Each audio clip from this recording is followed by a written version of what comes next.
Served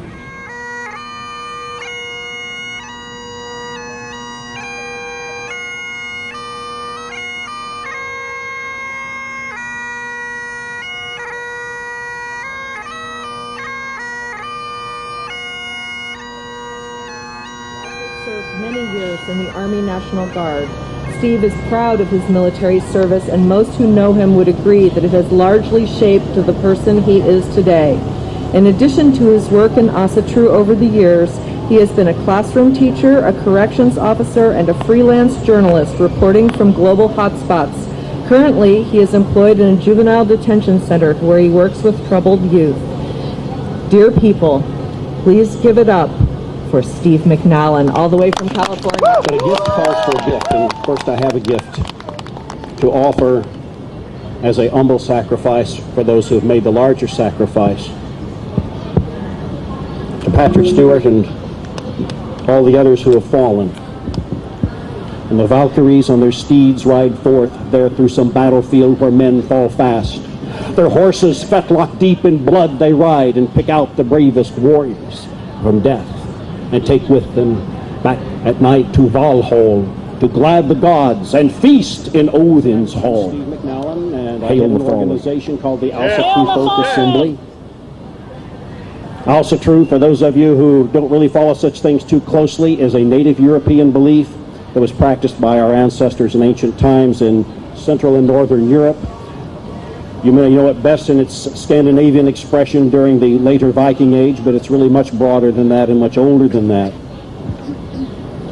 It was this belief that was carried to England by the Anglo-Saxons, where it laid the deepest roots for Anglo-Saxon common law, where it prepared the way for the institutions of liberty that we know today, representative government, limitations on the rights and the powers, rather, of authority.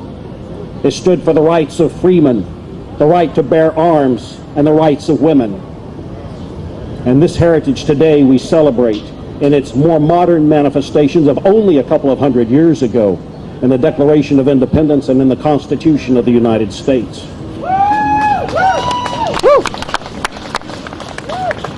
In 1972, the Asatru organization that I was heading at that time received official notification from the Internal Revenue Service that we were in fact a legitimate, authorized, no kidding 501c3 tax-exempt religious organization, therefore making us real. That same year of 1972, I put on the uniform of a brand new 2nd Lieutenant Infantry, reported to Fort Benning to begin my active duty tour.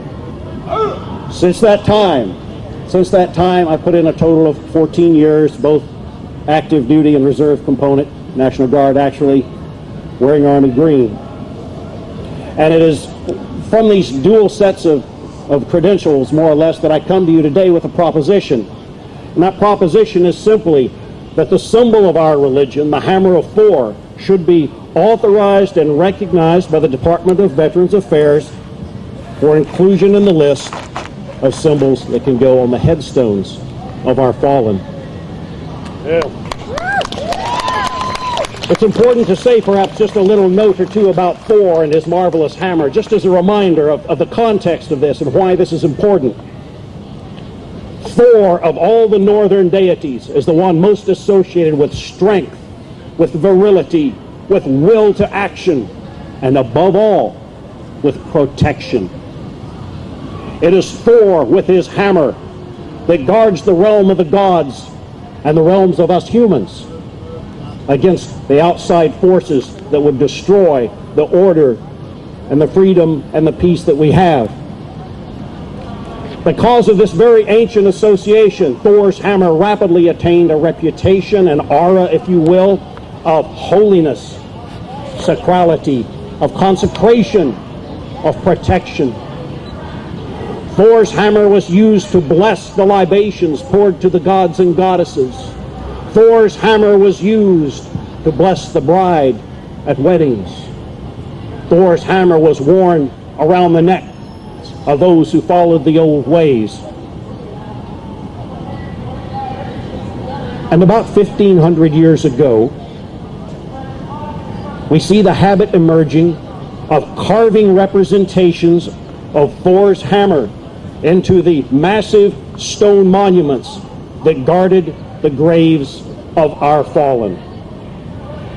1,500 years ago. This is not a fad. This is not a new thing. This is not a recent development on the world scene.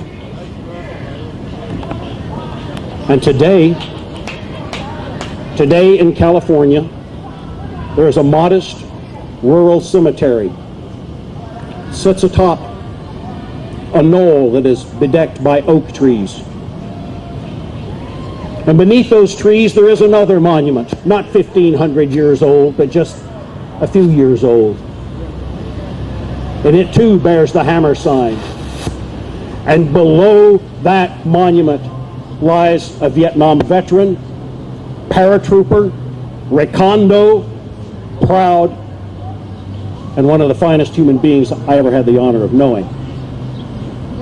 So what we have here is, again, a genuine tradition, 1,500 years of tradition in which the Germanic peoples and those of us who follow the spiritual path of the Germanic peoples have decorated the graves of our dead with the sign of Thor's hammer. The hammer of Thor is not an option on the headstones of our veterans. We must make it so. The ranks of Asatru generally, and of the Asatru Folk Assembly in particular, contain a high percentage of veterans. Our values of honor, courage, and loyalty mesh well with military service. We are men and women who, in life, wear the hammer symbol around our necks. The hammer blesses our brides and our infants, hallows our food and our offerings to the gods. Should we not also be permitted to have it on our headstones, guarding the remains of our holy dead? The quest for the hammer continues. To learn how you can help, please contact the Asatru Folk Assembly at runestone.org.